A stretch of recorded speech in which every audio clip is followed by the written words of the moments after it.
네, 안녕하십니까. 우리 전 세계의 우리 애국 국민 여러분, 그리고 전국의 애국 국민 여러분, 반갑습니다.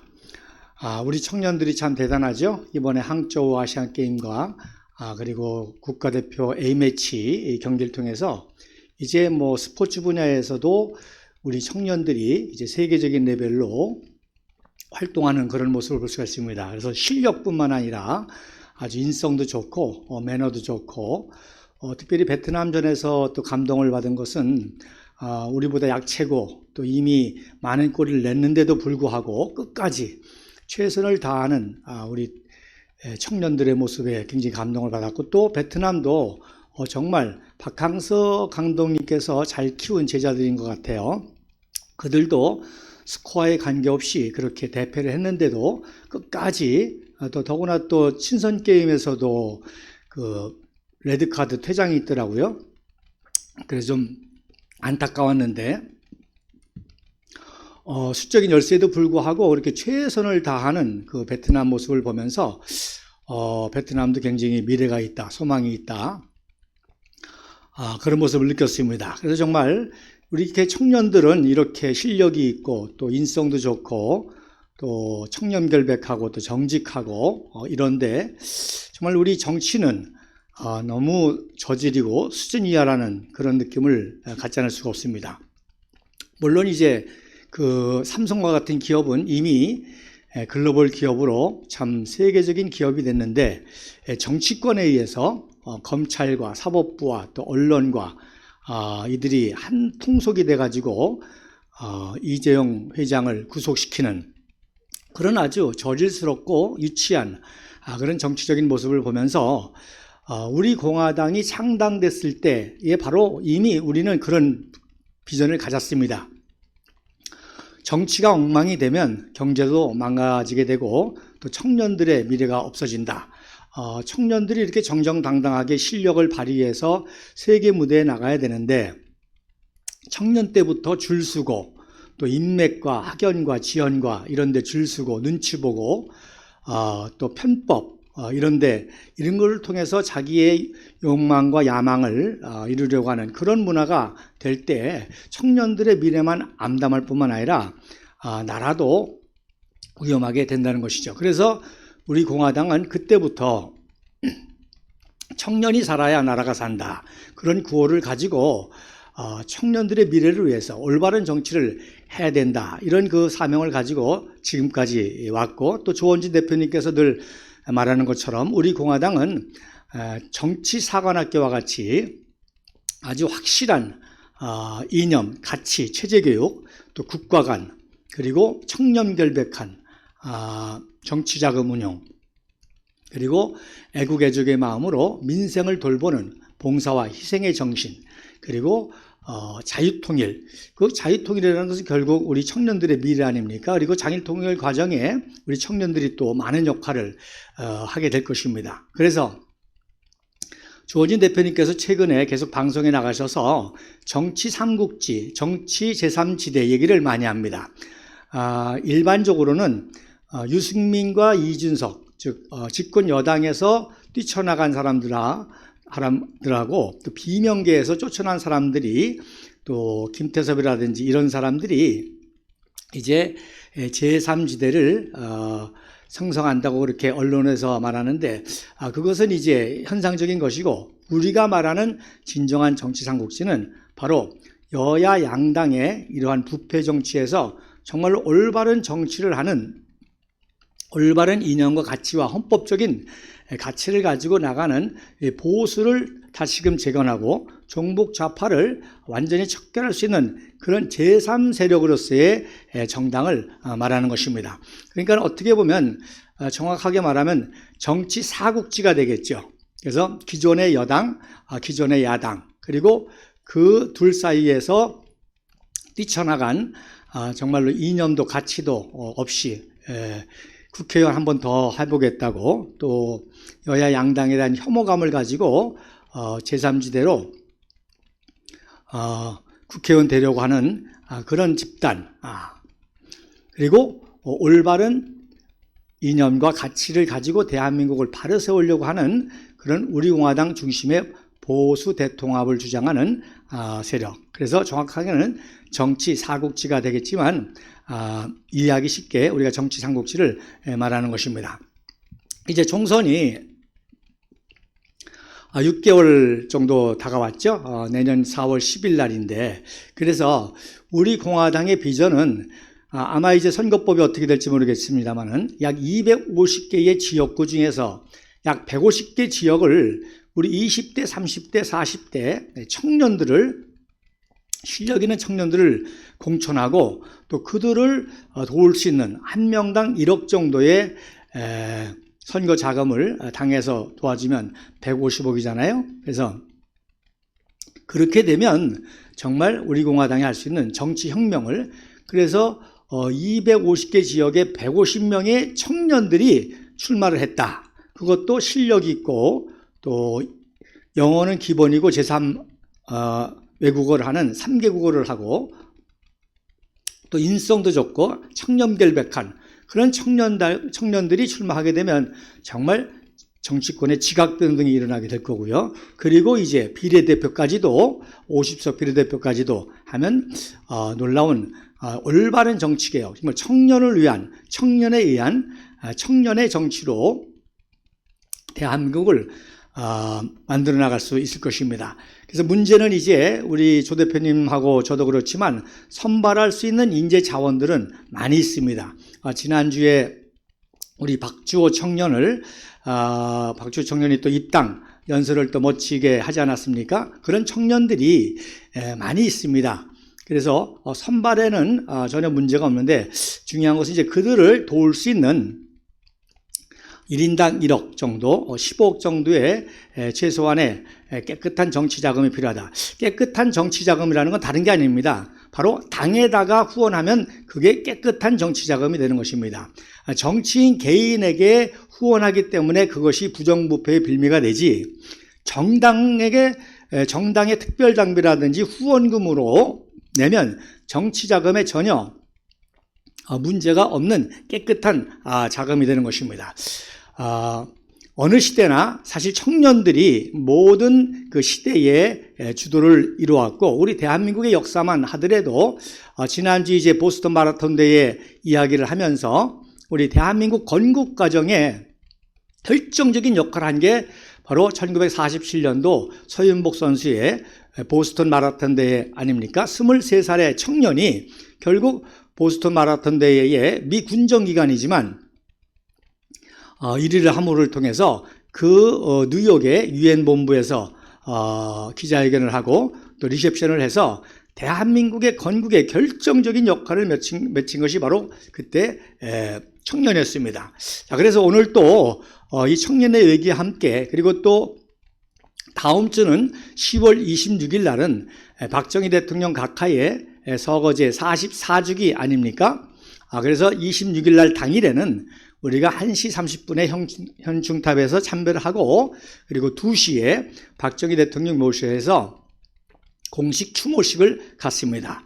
그리고 마친 후에는 국부 이승만 박사 묘소를 참배하는 일정이고요. 그리고 그 주간 토요일 날 28일 날 공식적으로 12시에 서울역에서 이제 추모제를 하고 1시에는 제248차 태극기 집회를 통해서 바로 정치 사국지, 정치 삼국지, 보수 대통합의 그러한 역할을 하는 우리 공화당의 집회가 있습니다. 그래서 오늘 2부에는 박정희 대통령 관련한 그런 말씀을 드리도록 하겠습니다. 자, 그럼 먼저 우리 첫 번째 사진 한번 보시기 바랍니다.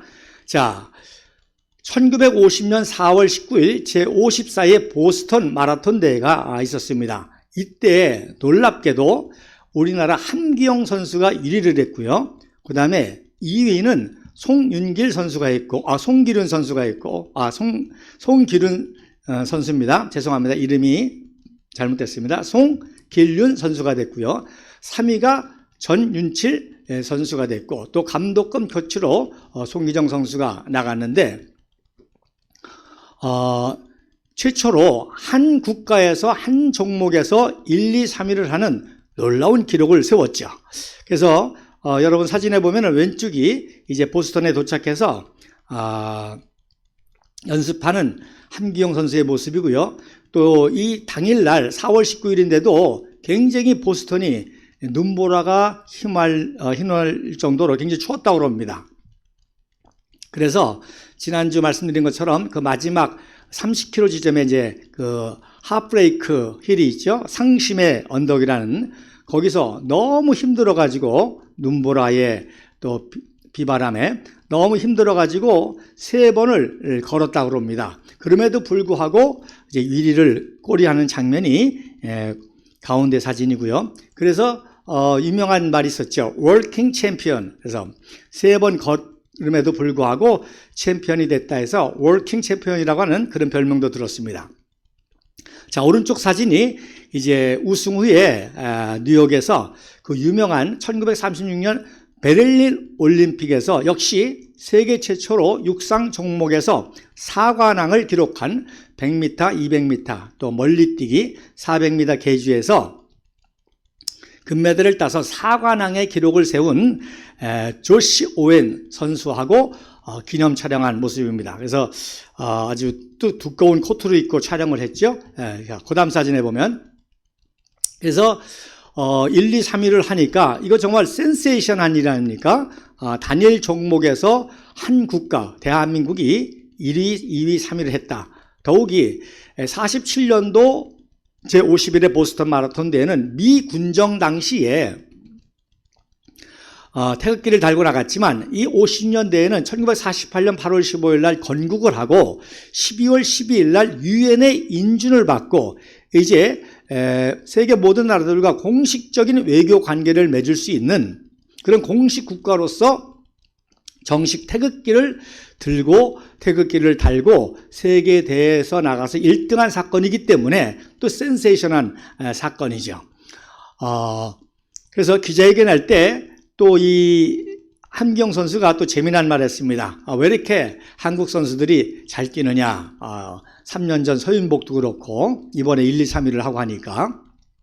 그래서 최초로 이제 한국 문화를 세계화한 사건이라고 말하는데, 바로 김치, 또 된장, 고추장 이런 걸 먹어서 잘 달릴 수 있었다라는 그런 회견해가지고 또 한국 문화를 세계화했다고 하는 그런 에피소드가 전해집니다. 자, 그 다음 사진에 보면, 그래서 한 달 동안 또 미국 전역을 다니면서 역시 국제 외교 활동을 하고 또 우리 교민들에게 큰 힘과 소망을 주고, 말씀드린 대로 미국에서 일본인, 중국인, 인도인 보다도 정말 그동안 식민지에서부터 이민 와가지고 굉장히 수치와 수모와 멸시와 천대를 받은 한국인들이 이 마라톤 사건 때문에 굉장히 위상이 올라갔죠.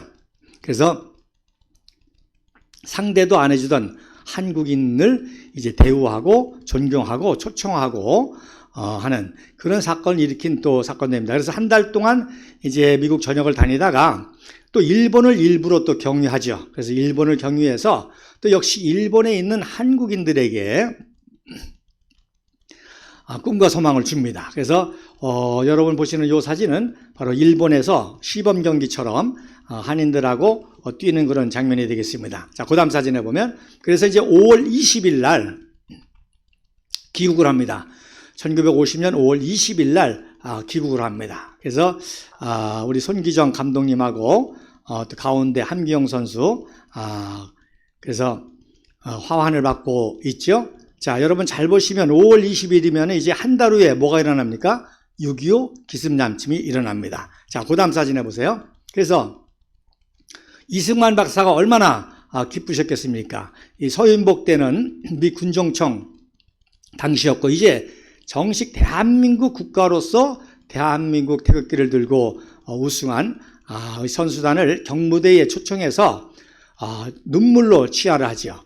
이승만 박사님이 굉장히 눈물이 강인한 분이라 눈물이 별로 없으신, 그렇게 많이 알려졌는데, 생각보다 이승만 박사님께서 굉장히 감성적입니다. 특별히 이제 애국이라든지 나라와 민족을 생각할 때는 굉장히 감성적이라 이때도 눈물 흘리면서 취하를 하셨죠. 그래서 나는 41년 동안, 즉 1904년 자신도 청년 시절이죠. 이때 29살이었었는데 29살 때부터 1945년 환국하기 전까지 41년 동안 해외에서 그렇게 독립운동을 했는데 너희들은 외교관 몇백 명을 보낸 것보다 훨씬 큰 애국을 했다.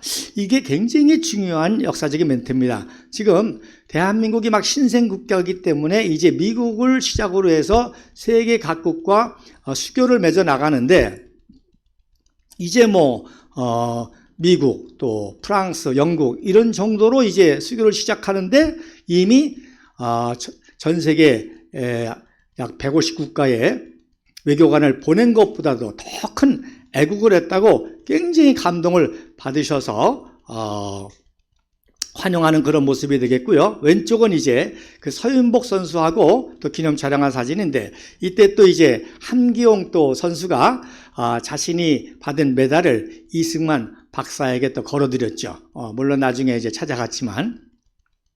자, 그 다음 사진에 보면 그래서 경무대 뜰에서 또 기념 촬영을 한 사진입니다.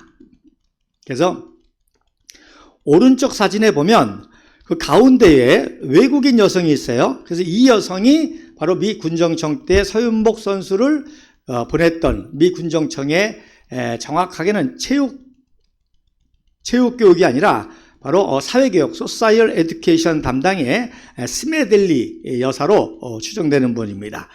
그리고 윤치영 초대 내무부 장관의 모습이 보이죠. 이 윤치원 내무부 장관이 사실 초대 내무부 장관이면서도 독립과정과 독립운동 때와 또 건국과정에 정치자금을 이승만 박사의 청렴결백하게 정치자금을 관리했던 사람이거든요. 그래서 결국 서인복도 그렇고 함기영 선수도 그렇고 이 선수들이 외국을 나가려면 얼마나 많은 또 경비들이 필요하겠습니까? 그것이 이제 국가 예산으로도 부족하니까 결국 이승만 박사님이 이런 정치자금을 이용해가지고 청렴결백하게 도왔는데 그런 역할을 했기 때문에 윤치영이 이때는 이제 초대 내무부 장관을 끝내고 프랑스 공사로 활약을 할 때입니다. 자, 그래서 말씀드린 것처럼 최초의 한 국가가 국제대회 한 종목에서 1, 2, 3위를 수상한 그런 최초의 기록을 대한민국이 세우게 되었죠. 이 기록이 이제 2007년도에 베를린 마라톤 대회에서 에티오피아 선수가 1위, 2위, 3위를 차지하면서 57년 동안 그 수립된 신기록이었습니다. 근데 놀라운 것은 또 우리나라 선수들이 1, 2, 3위 하는 게 있죠. 뭐죠? 여자 양궁. 여자 양궁도 한국 선수들이 1, 2, 3위. 그 다음에 또 뭐 있죠?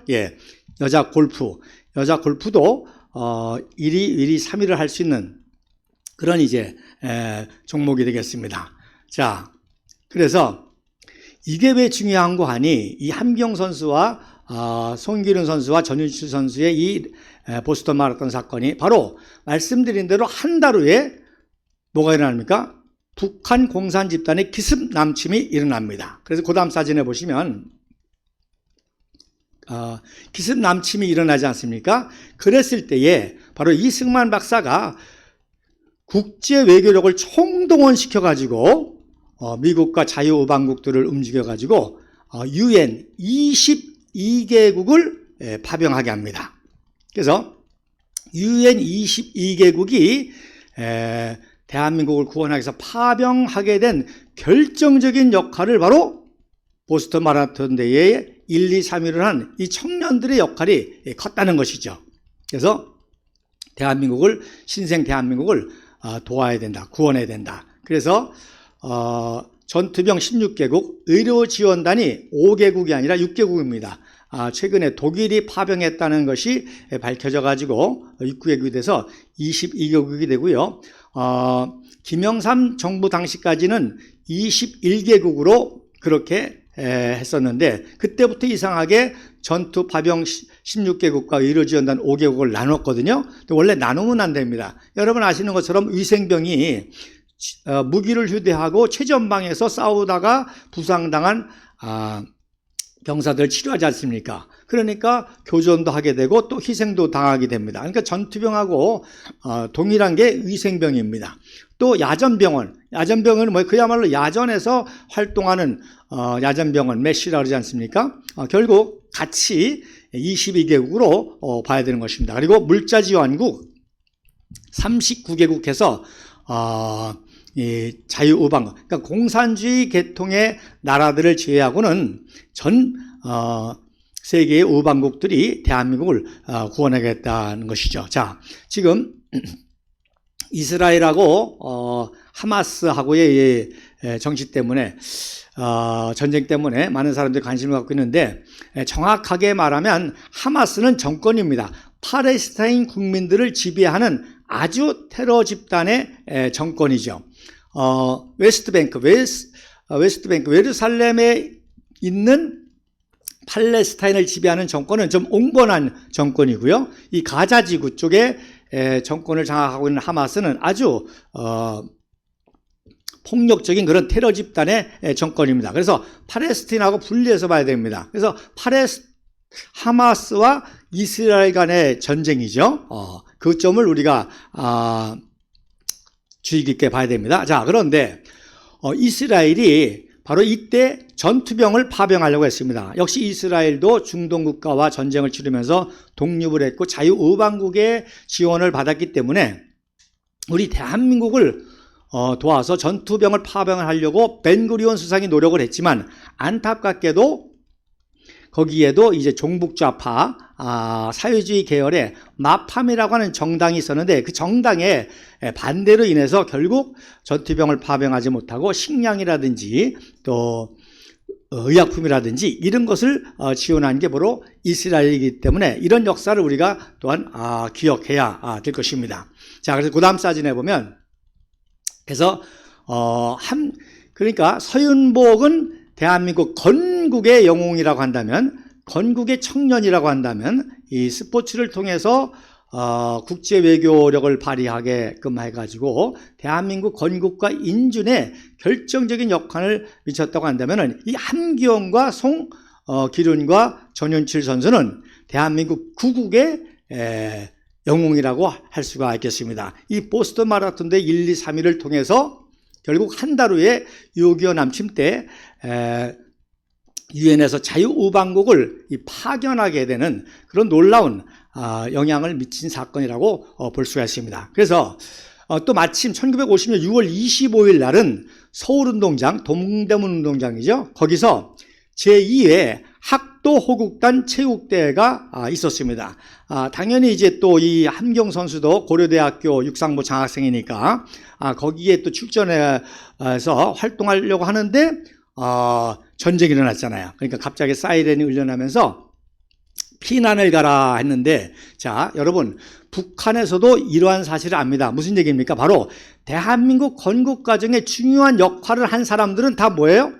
북한 정권의 최적이죠. 최악의 적이죠. 그러니까 대한민국 건국 과정에서 중요한 역할을 했던 사람들은 바로 북한이 기습남침하면서 사살하거나 체포해야 될 1순위입니다. 그러니까 당연히 스포츠계에서 누구예요? 서윤복과 함기용, 또 송기륜, 전유실 선수죠. 그래서 지난번에도 말씀드린 것처럼 김한란 박사, 또 이명신 박사, 그리고 모윤숙, 이 세 명의 여성 지도자들은 아주 사진을 가지고 특수부대가 와가지고 체포 사살하려고 아주 발악을 했던 그런 사건이 있었고, 당연히 함기용도 이제 체포와 사살이 1순위 돼가지고 이제 잡으러 오니까 그 정보를 주니까 이제 함기용이가 동대문 운동장 구석에다가 보스턴 마라톤 대회 메달을 이제 땅에다 묻었죠.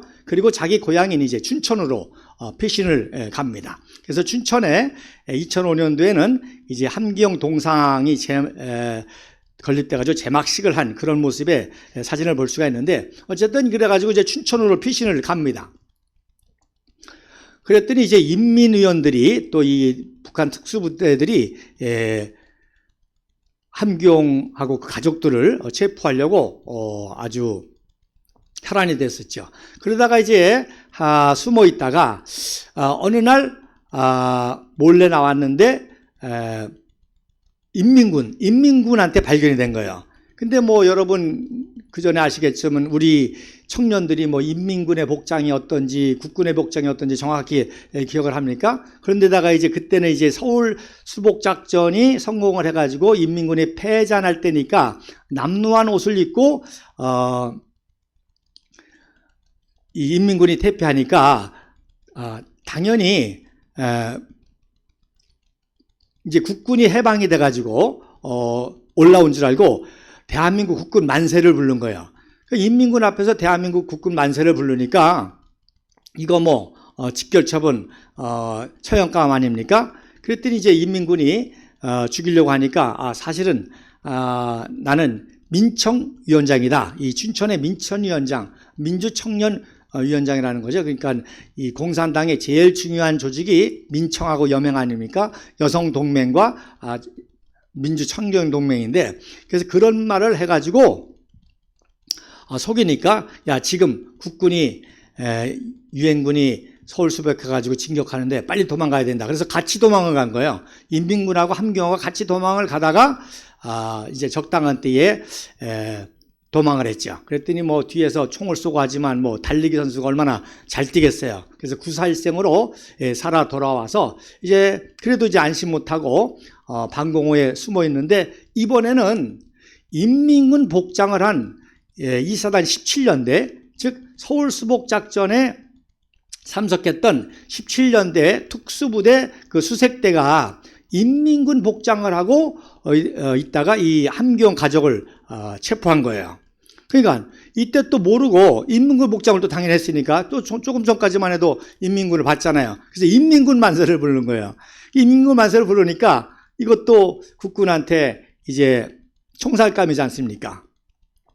그래서 그러니까 국군이라는 걸 알게 되니까 함경이가 그때 이제 자신 있게 자 너희들이 나를 죽이려고 그러는데 내가 누구인지는 알고 날 죽여라. 내가 보스턴 마라톤 대회에 우승한 함경이다. 그랬더니 국군들이 깜짝 놀랄 거 아닙니까? 근데 또 마침 그때 이제 청주고 출신의 육상 선수가 마침 그 17년대에 입대해서 있었던 모양이에요.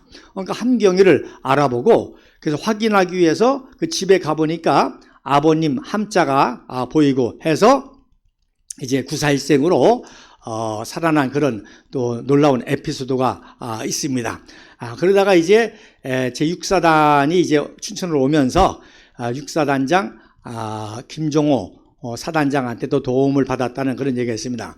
근데요, 역사라는 게, 자, 함기용 청년은 그 당시 직접 체험했는데, 자서전에 뭐라고 그러는 거니, 이사단장 김종호 장군이라고 그렇게 썼더라고요. 그러니까 그 당시에 현장이 있었지만, 바로 헷갈린 거예요. 즉, 함기용 청년이 살아난 거는 이사단 17년대고, 나중에 육사단장 김종호 사단장의 도움을 받았는데 이게 헷갈려가지고 이사단장 김종호 사단장 이렇게 표현을 했더라고요. 그러니까 무슨 얘기인고 하니 바로 우리도 그렇잖아요. 헷갈릴 수 있거든요. 역사의 한 시대를 우리가 했어도 시간과 날짜와 사람과 이런 것들이 헷갈릴 수가 있습니다.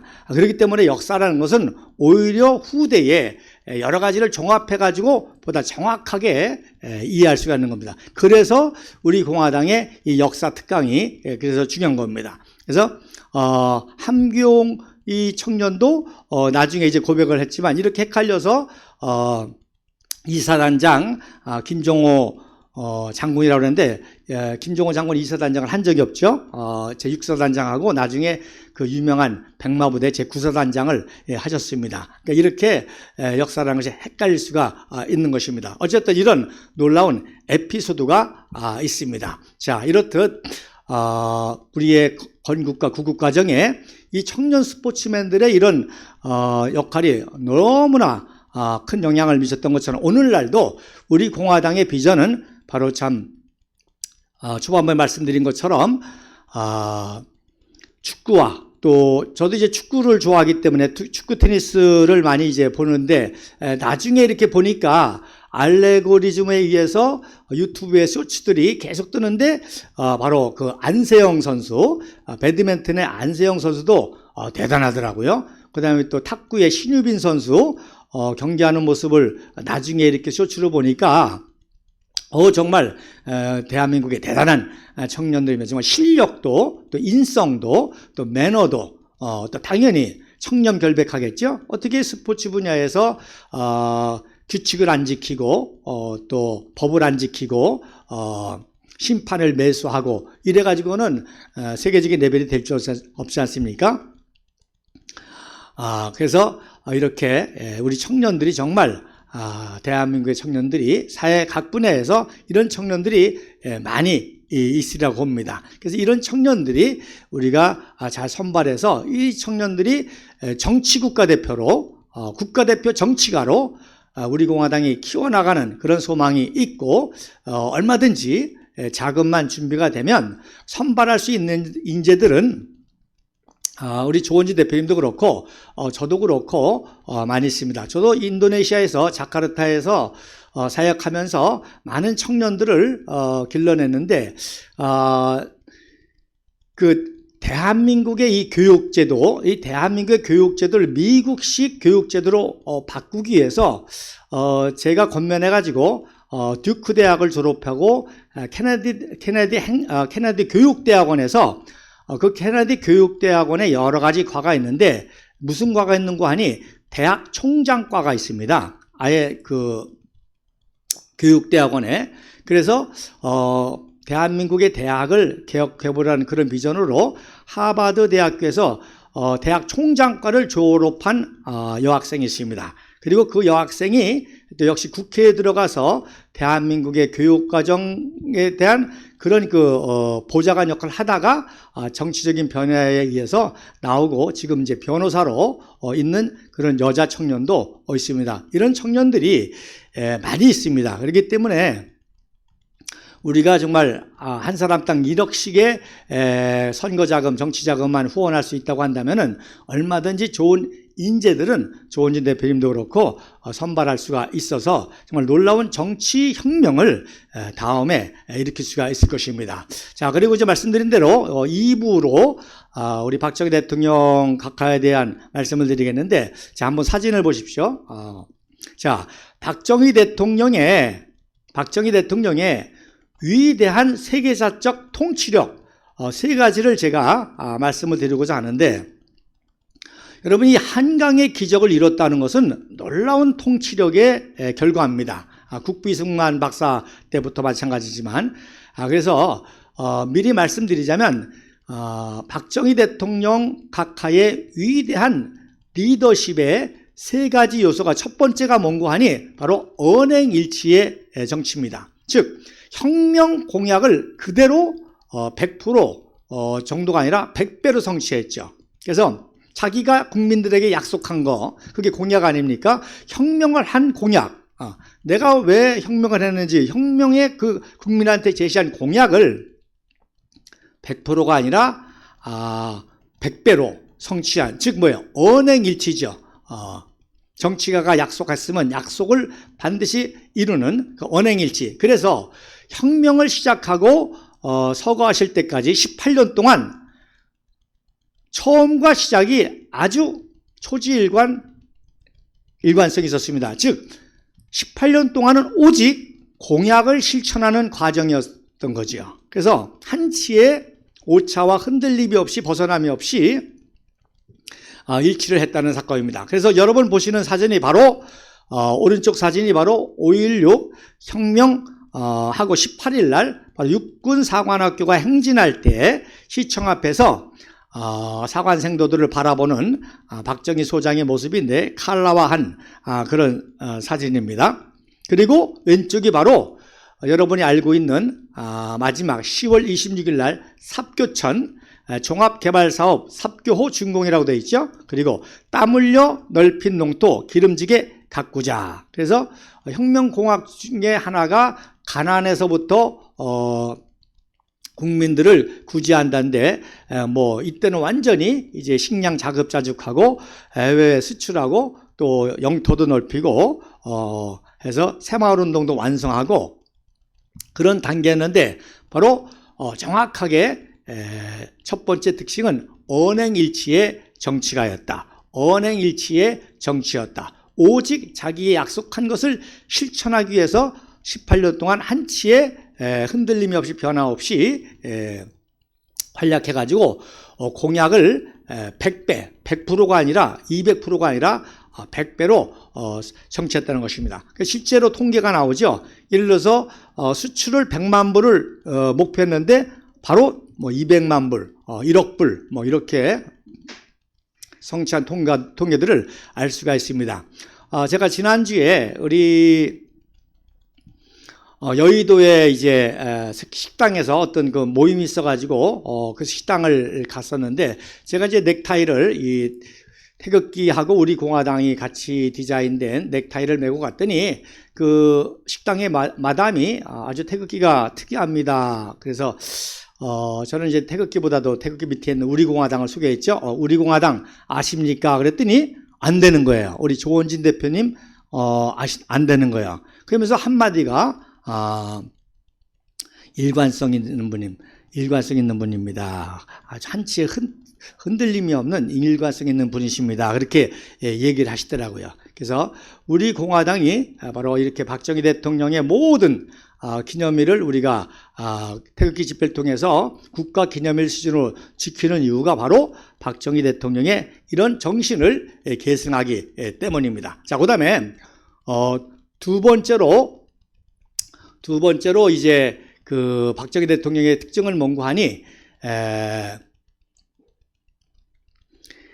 정치의 본질이 국가의 질서를 바로잡고 백성들을 잘 먹고 잘 살게 하는 민생에 있다는 겁니다. 그래서 그거를 정확하게 캐치해서 국가의 질서를 바로잡아서 여러분 5.16 혁명 이후에 하나의 군사혁명이 또 일어나지 아니하고 또 사회혁명이 일어나지 아니고 정치 안정 속에서 질서 속에서 고도 성장을 할 수 있었던 것이고 그리고 한강의 기적이라고 하는 경제붕을 이뤘죠.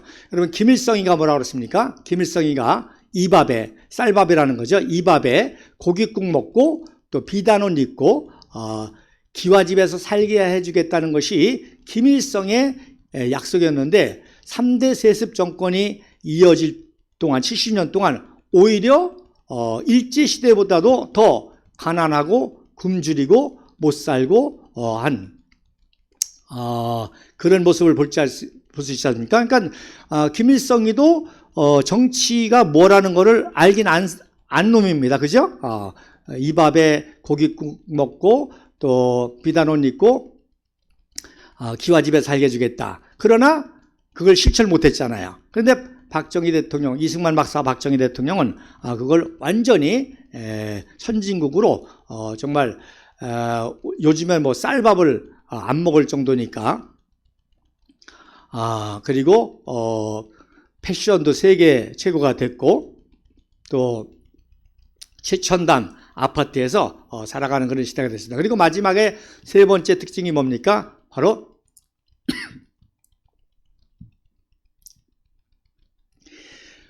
국방과 경제 이거를 동시에 부흥을 시켰다는 거예요. 그래서 그런 역사를 이제 오늘부터 한번 짚어보겠는데 자 한번 그 다음 사진 한번 보십시다.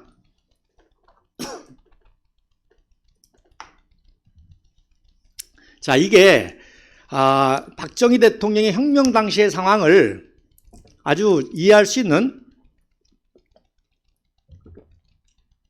굉장히 중요한 사진인데 이제 박정희 의장의 5.16 혁명이 반공무혈 구국혁명이라는 사실을 미국 케네디 대통령으로 인정을 받고 케네디 대통령의 국빈 초청을 받게 되죠. 그래서 제가 몇 번 강의를 했습니다마는 바로 이 혁명 이후에 바로 CIA에서 보고를 했죠. 박정희는 프랑스 혁명과 같은 그런 애국혁명이요 자유혁명이요 국가 발전을 위한 그런 반공 혁명이요 또 무혈혁명으로 국민의 지지를 받는 혁명이었다 해서 인정을 받고 케네디 대통령의 국빈 초청을 받아서 미국을 방문하는 게 그것도 11월 14일 날 생일날 초청을 받습니다. 그래서 14일 날 정상회담을 하기 위해서 11일 날 출국을 하는 거예요. 그래서 44세 생일 때 이것도 굉장히 국가적인 정말 축복이죠. 그러니까 상대 국가 원수의 생일날 일부러 초청을 해주는 그런 최대한의 예우를 배웠다는 것입니다. 자, 그럼 보시면 11월 11일 날 국가적인 최고위원회 박정희 대장이 미 케네디 대통령의 국빈 초청을 받고 바로 윤보선 대통령을 만나서 출국 인사를 하고 국가 사안을 협의하는 그런 모습입니다. 자, 그러니까 대한민국의 헌법 체계가 그대로 유지가 됐던 거예요. 현직 대통령이 계시고 현직 대통령에게 행정부, 국가 제거 채권이라고 하는 행정부의 그런 역할을 하는 집권, 정권만 맡긴 거거든요. 그래서 이렇게 화기애애한 환담을 하고 출국하게 되고요. 그래서 오른쪽에 김포공항에서 출국하는 모습인데 바로 왼쪽이 바로 내각수반, 즉 내치를 감당하는 내각수반 송효찬 장군과 그리고 합참의장 아까 말씀드렸던 김종호 중장 육사단장 출신의 환송하는 그런 모습이고 박정희 대장이 대장으로 진급해서 가죠. 그래서 11월 1일 날 대장으로 진급해서 가기 때문에 대장 깃발이 있습니다. 놀라운 거는 혁명 지도자로서 어느 정도 이 우방국들로부터 인정을 받았는지 이제 고담 장모부터 나오는데 자, 고담 사진 보세요. 자, 미국에 가기 전에 일본을 경유합니다. 일본 하네다 공항을 경유하는데 여러분 미국에서 최고의 예우를 갖춘 국빈으로 초청을 하니까 일본에서도 가만히 있을 수 없죠. 뭐 일본의 입장에서야 미국하고의 그런 관계 때문에. 그래서 놀라운 거는요. 자, 일본 역사상 한일 관계 역사상 어떤 의미에서 국제의전 역사상 그 나라의 국가 최고 지도자가 공항까지 나와서 기자회견에 배석하는 일은 유일무이한 사건입니다. 여러분 왼쪽 사진에 보면 바로 우리나라 코리아 에어라인을 이용해서 하네다 공항에 내려가지고 도착 일본 기자회견 하는 모습인데 박정희 의장의 모습인데 오른쪽에 통역하는 사람 있죠? 바로 그 뒤에 누가 서 있어요? 일본의 현직 수상 이케다 하마토 수상이 서 있습니다. 이건 뭐 엄청난 사건이죠.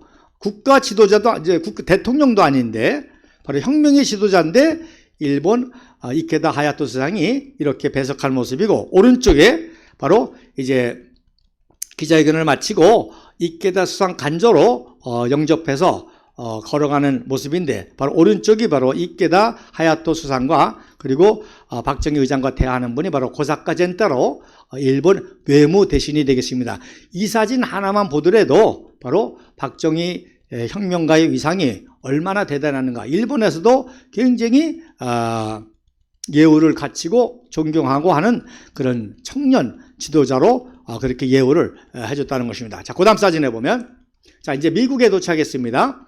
미국 워싱턴 공항에 도착을 했는데 아까 말씀드린 것처럼 44세 생일 때 국빈 초청을 또 하셨고요. 그래서 14일 날 워싱턴 DC에 국제공항에 도착했는데 놀라운 것은 존슨 부통령 이하 러스크 국무장관, 우리나라 이제 외무장관이죠. 그리고 합참의장 램니처 대장, 해군 참모총장 앤디슨 제독, 즉 존슨 부통령 이하 3부 요인과 그리고 미국은 4군이죠. 해병대까지 육군, 해군, 공군, 해병대까지 이 최고 지도자들이 나와서 영접하는 모습입니다. 그래서 왼쪽에 보면 이제 공항의 트랩에 내렸을 때에 존슨 대통령이 환영하는 모습이고 그리고 그 옆에 딘 러스크 국무장관이 있고 그 옆에 서 있는 군인이 바로 램니처 미 합참의장인데 이분이 바로 박정희 장군과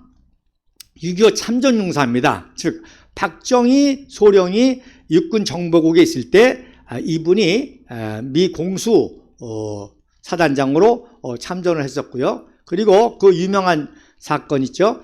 제가 강의를 드렸습니다만 그 1956년도에 폭설 사건 5사단장 때 램니처가 유엔군 사령관으로 그 장병 위령식 때 관련됐던 분이 바로 렘리처 대장으로 이미 박정희 장군하고는 그야말로 전우죠. 전우이기도 하고 또 50년도, 55년, 56년도에 유엔군 사령으로서 또 박정희 장군은 오사단장으로 이런 인연이 있는데 이제 미 합참의장과 혁명의 지도자로 만나게 됐던 것입니다. 자, 그 다음 사진에 보면 자, 그래서 케네디 대통령과 동갑이었습니다. 그래서 당대의 뉴스가 서양의 천재와 동양의 천재가 만났다. 44세 동갑이 만났다. 그래서 케네디와 대담하는 건데 말씀드린 것처럼 이때 바로 박정희 의장이 선글라스를 끼운 이유는 바로 차트라든지 이런 것들을 굉장히 보고 또 필요하고 하면 눈에 충혈이 생겼기 때문에 눈에 충혈이 생겨서 그걸 이제 가리려고 이런 선글라스를 썼던 건데 이걸 이제 종북 좌파가 무슨 컴플렉스니 어쩌니 하는 그런 거짓말로 하는 것이죠. 그래서 요 가운데 통역하는 분이 바로 폴 크레인 선교사입니다. 이승만 박사가 키운 제주 여수병원의 폴 크레인 선교사, 그러니까 아버지 때부터 이승만 박사와 아셨던 분이고 전주 예수병원의 이 폴 크레인 선교사, 즉 무슨 말입니까? 이승만 박사 때 키워오는 그런 인재들이 결국 박정희 대통령을 도와서 한강을 기적을 일으켰다는 것에 중요한 예가 되겠죠. 그리고 오른쪽 사진이 이제 중요한 사진인데 바로 누굽니까요? 벤 플리트, 전 유엔 전 미8군 사령관인 벤 플리트, 즉 박정희 의장이 혁명가로서 미국 군부와 미국 행정부로부터 인정을 받는데 결정적인 역할을 한 분이 바로 벤 플리트 장군입니다. 그래서 혁명이 일어날 것을 미리 알았고, 즉 박정희 장군과 미리 교신이 있었습니다. 그래서 박정희 대통령 일생에 대해서 강의하면서 제가 더 말씀드렸겠지만 바로 1961년 4.19 때 이때 혁명을 할 줄 알았어요. 즉 4.19 때 1주년 때 종북 좌파가 횃불 시위를 한다든지 과격 시위를 하면 그거를 제압하는 명목으로 혁명을 하려고 했는데 미국에 있는 벤 플리트 장군은 그런 줄 알고 그 다음날 기자회견했습니다. 지금 한국의 이런 그 위기 상황을 해결할 수 있는 것은 미국 유학파인 청년 엘리트 그룹 장교들이다. 그렇게 이제 기자회견 했는데 그때 또 종북 좌파가 정보를 알고 침묵 시위를 하지 않습니까? 그래서 이제 한 달 후에 5.16이 있게 된 거거든요. 그래서 그런 아주 중요한 에피소드가 있습니다. 그래서 5.16 혁명이 일어나자마자 바로 그다음 맥구로라든지 이런 사람들이 그 당시 이제 상황을 모르니까 그랬는데 바로 미국에서부터 후배 아닙니까? 맥구로더는 미8군의 후배 아닙니까? 바로 벤 플리트 장군이 한국의 정치 상황에 미 장성은 개입하지 마라. 그런 이제 지시를 내리고 해서 미국의 군부의 지지를 받고 미 합참의 지지를 받고 아까 보셨잖아요. 렘리처 다 이게 다 전우들이잖아요. 그래서 케네디 대통령에게 박정희는 공산주의자도 아니고 철저한 반공주의자고 또 프랑스 혁명과 같은 그런 자유민주주의자로 대한민국을 구국하기 위한 혁명이라는 걸 인정을 받게 된 결정적인 역할을 한 분이 바로 벤 플리트 대장이라 미국에서 기념 촬영한 것이고, 오른쪽이 이제 그 유명한 유양수 장군, 박정희 대통령을 도왔던 유양수 장군이 국방외교위원장으로 같이 사진 촬영을 한 모습입니다. 자, 그러면 이때 미국을 방문해가지고 한국에 오셔서 한 달 후에 12월 7일 날 기자회견을 하는데 이 기자회견의 내용 들어보시면 여러분 굉장히 중요합니다. 자, 한번 들어보십시오. 영상 한번 이번에 본인이 미국을 방문해서 케네디 대통령을 위시해서 미국의 지도자들이나 미국 국민들을 만나는 기회마다 저는 두 가지 문제를 강조를 했습니다. 우리 한국으로서는 현재 두 가지 커다란 과업을 수행을 해야 되겠다. 그 한 가지는 우리가 직접 당면하고 있는 공산주의의 위협을 제거하기 위해서 강력한 군사력을 유지를 하고 계속 이것을 강화해 나가야 되겠다. 동시에 우리 한국은 자, 끝났습니다. 빈곤을 타파하고 자, 들으셨습니까? 국민들의 생활 자, 수준을 보세요. 향상하기 위해서 경제 재건을 서둘러야 되겠다. 이 두 국방 가지 문제는 안보와 경쟁 이 두 가지 모순된 것을 같이 이율 동반성장시킨다는 배반적인 그런 것은 성격을 힘들다는 거죠. 떼고 당연하죠. 있지만 국방을 우리가 군사력을 강화하려면 강력한 군사력을 가지자면 경제가 희생이 돼야 되겠고 경제 재건을 하자면 희생이 돼요. 군대 그래서 이 이율 군사력의 강화라는 것이 어느 정도 성취를 희생이 돼야 위해서 될는지도 모르겠지만 박정희 대통령이 한국으로서는 그야말로 이 모순된 두 가지 이걸 법을 완성하는 동시에 수행을 해야 되겠다. 지도가 이 두 가지 문제가 동시에 달성이 되지 않을 것 같으면 한강의 한국에 있어서 기적이라고 효과적인 반공이라는 것은 국방 일어날 수 안보와 없다 하는 것을 제가 가는 곳마다 강조를 했습니다. 경제를 동시에 발전시키는 그러한 역할. 자, 자원은 제한되어 있습니다. 제한된 자원을 가지고 이걸 동시에 발전시킨다는 것은 그야말로 천재적인 통치력이 있어야만 가능한 것이고 그것이 가능했던 나라들이 바로 이스라엘 그리고 싱가폴 정도가 되겠죠. 그래서 요 두 가지의 이율배발적인 이 자원을 제한된 자원을 가지고 부흥시킨다는 그거를 우리는 해야만 한다.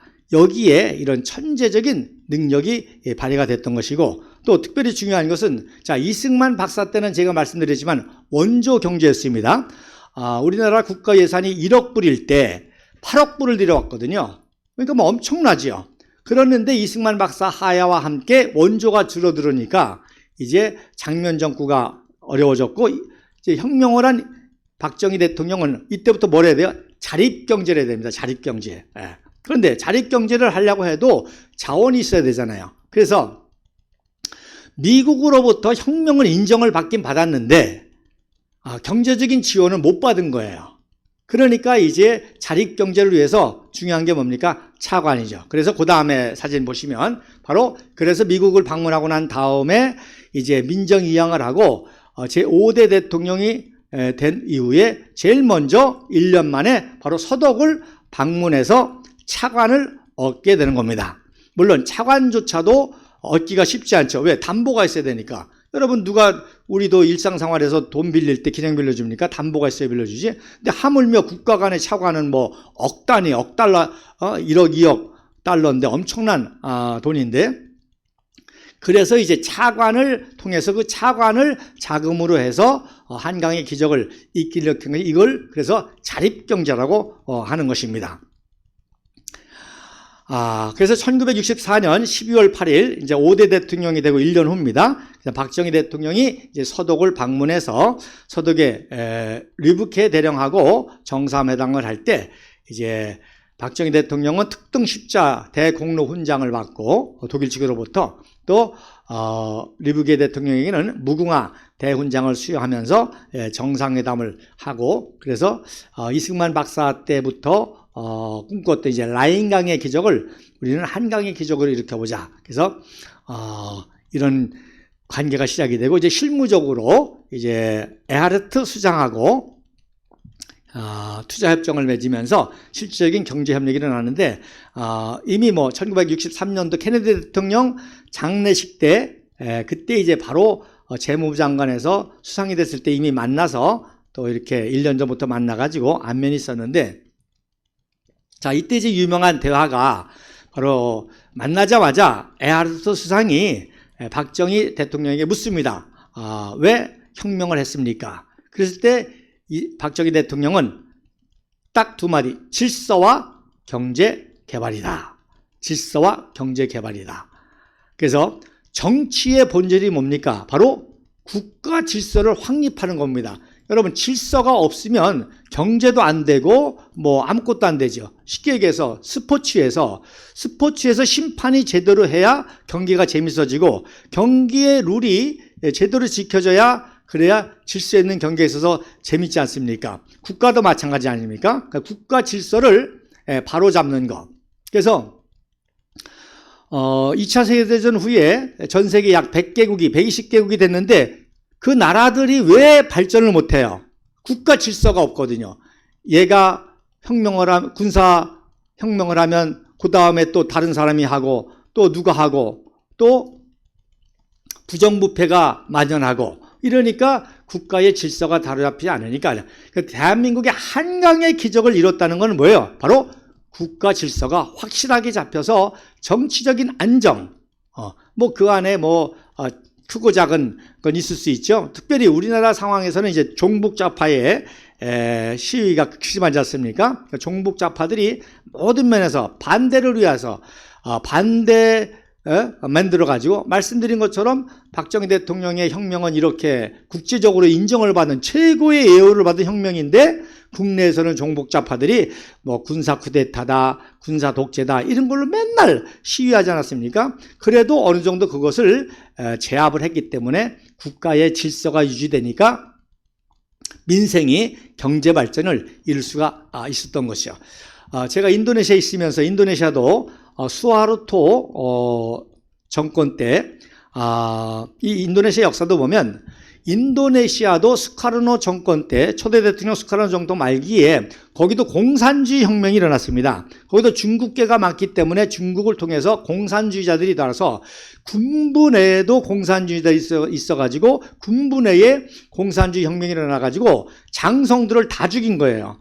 그런데 마침 수하르토 장군이 소장급이었는데 마침 시골에 있다가 그 화를 모면하고 그리고 이 공산당의 혁명을 진압했기 때문에 일약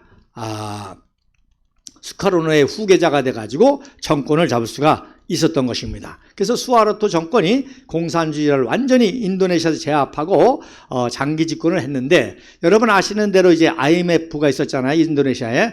그래서 여러분 아시는 것처럼 이제 라이어트 폭동이 한번 크게 일어났습니다. 중국인에 대한 폭동이 일어나고 그것 때문에 이제 IMF하고 맞물려 가지고 수하르토 정권이 무너지고 민주화라는 그런 이제 과정을 거쳤습니다. 제가 그 현장에 있었는데 재미난 거는 중국인 사업가들이 수하르토 장기 집권이 무너지고 민주화 정권이 되면 사업이 잘 돼야 될 거 아니에요. 그런데 굉장히 힘들고 어렵다는 겁니다. 왜 그러냐 그랬더니 수하르토 정권 때에는 뇌물을 줘도 질서가 있었다는 거예요. 그래서 딱 뇌물을 주면 그 사람들이 알아서 질서 있게 나눠 먹기 때문에 사업하기가 쉬웠는데 민주화가 되다 보니까 쉽게 얘기해서 이놈도 줘야 되고 저놈도 줘야 되고 요놈도 줘야 되기 때문에 너무너무 힘들더라는 거예요.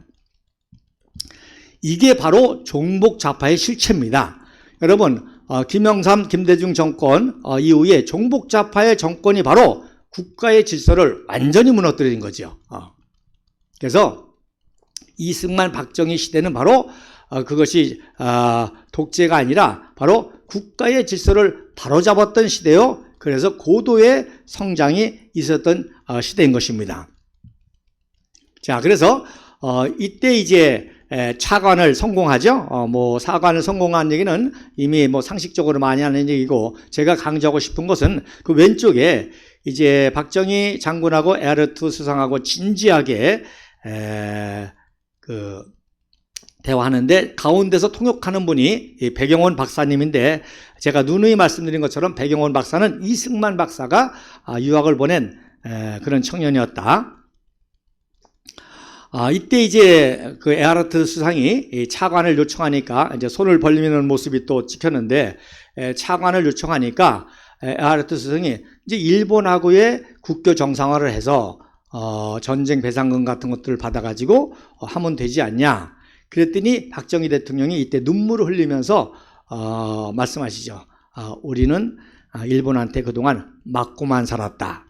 그래서 박정희 그 교사 때 문경의 초등학교 때도 실질적인 사건이 있었죠. 박정희 청년이 워낙 민족주의적인 청년이라 또 트럼펫을 잘 불고 하니까 산위에 올라가서 몰래 애국가도 연주하고 또 양양가도 연주하고 또 독립운동가 노래도 연주하고 한다가 이제 교련 교사에게 들켜가지고 두드려 맞은 그런 사건이 있었고 그것이 이제 또 만주 신경군관학교를 가게 된 이유 중에 하나가 되겠고 늘 말씀드리지만 만주 신경군관학교 간 거는 바로 상해 임시정부의 밀명을 받은 손학규 장군이 밀서를 직접 가져와서 입교를 명했기 때문에 교사로 나이가 이미 늦었음에도 그 입학을 했던 거죠. 어쨌든 본인도 이런 맞은 그 기억과 함께 우리는 일본에게 맞고만 살았다. 그래서 지금 당장 그런 관계를 통해서 차관을 얻기는 어렵고 그래서 독일의 차관을 얻게 된 그런 사건이 되겠습니다. 자, 그러면 그 다음 사진은 이제 설명하고 오늘 강의를 마치고 다음 주에 또 특집 방송이 있으니까 자, 여러분 보시면 요건 이제 1965년 5월 16일 날 정말 혁명 4주년 기념 때 자, 보세요. 존슨 부통령이 존슨 대통령이 됐습니다. 1965년도 존슨 대통령이 국빈 초청을 했는데 왜? 혁명 4주년 기념으로 국빈 초청을 한 거예요. 그때 놀라운 것은 에어포스 1이라고 그러죠. 미 공군 1호기 대통령 전용기를 한국에 파견해가지고 박정희 대통령 대회를 모셔오게 됩니다. 그래서 왼쪽에 사진이 바로 에어포스 1 안에서 위성 전화로 청와대에 박근혜 영예와 이때 이제 중학생이었죠. 13살. 위성 전화 통화하는 거고요. 그 뒤에 있는 분들이 이제 미국의 의전 담당관으로 방문 기간에 도왔던 분인데 그 뒤에 바로 에어포스 1 마크가 보이죠. 그리고 오른쪽의 사진이 그 당시 바로 박정희 대통령이 탔던 에어포스 1입니다. 물론 지금 이제 뭐 업그레이드 돼가지고 최첨단 보잉 747, 777로 이제 발전을 했는데 그래서 얼마나 놀라운 사건입니까? 미국의 대통령이 자기의 전용기를 보내가지고 혁명 4주년 기념으로 미국을 국빈 초청하는데 이때 초청을 하면서 여러 가지 이제 방문을 하게 되는 게 이제 한강 기적. 오늘날 우리나라가 최첨단 선진국이 되는 모든 프렌들이 이때 방문을 통해서 구상을 하고 또 이루어지게 됩니다. 다음 시간에 이제 이 강의를 계속 이어가도록 하겠습니다. 자, 이번에 박정희 대통령 26일 날 당일날 추모식과 28일 날 집회에 우리 동지들이 많이 참여해서 보수 대통합의 기치를 내건 우리 조원진 대표님의 정치 삼국지, 정치 사국지 내년 총선을 대비해서 우리 공화당이 주도해 나가고 그래서 많은 이런 청년 인재들을 영집해가지고 내년 총선에 혁명을 일으킬 수 있는 그런 많은 후원들을 해주시기를 바라고 그런 후원들을 모을 수 있는 바로 힘이 이 태극기 집회이기 때문에 많이 참석해 주시기를 바랍니다. 감사합니다. 다음 시간에 뵙겠습니다.